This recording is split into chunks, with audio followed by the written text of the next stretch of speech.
Sometimes there's times that you can't even walk when you don't have it, you know.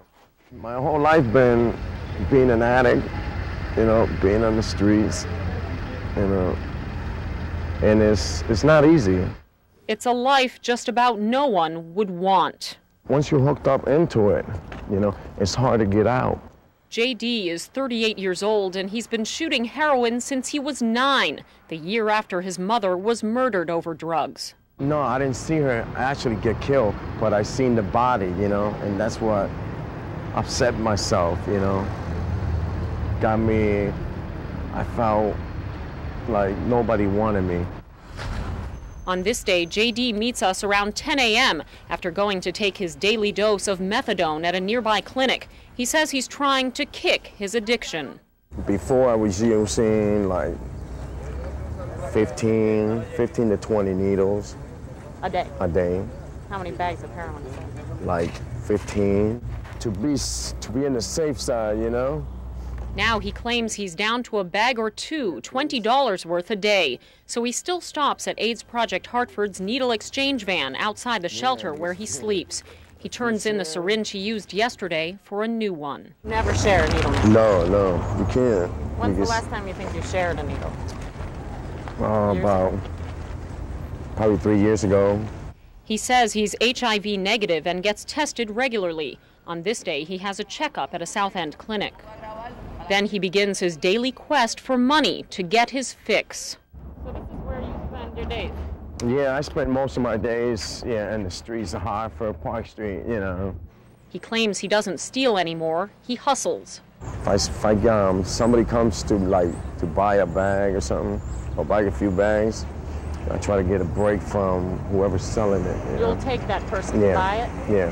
JD's been living on the streets for 7 months, the second time he's been homeless. He says he lost everything because he got arrested for larceny. He got fired from a donut shop last month for falling asleep on the job. Do you get mad at yourself?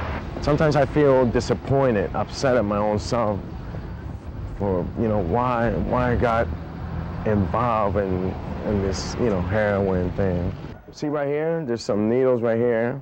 He takes us to a building he knows too well, where he immediately spots a used syringe on a mattress. The air smells of urine. Empty heroin bags and other garbage cover the floor.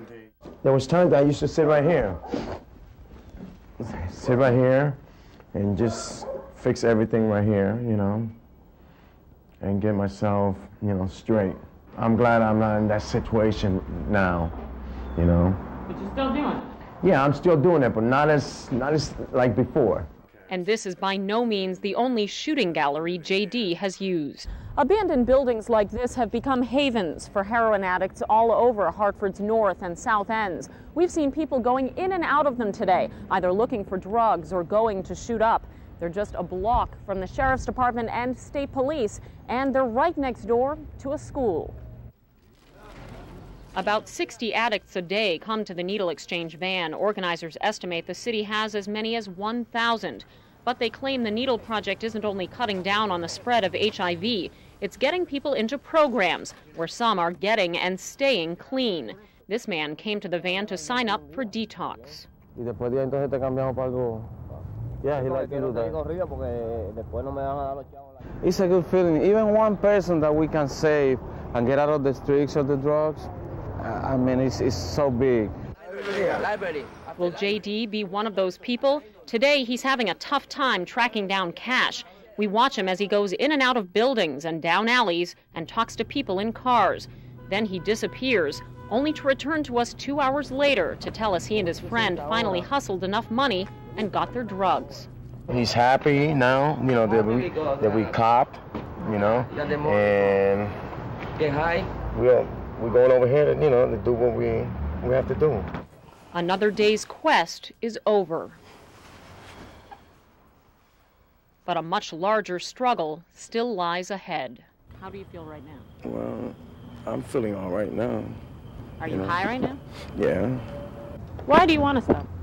Why? Because I want to be like a normal person, you know.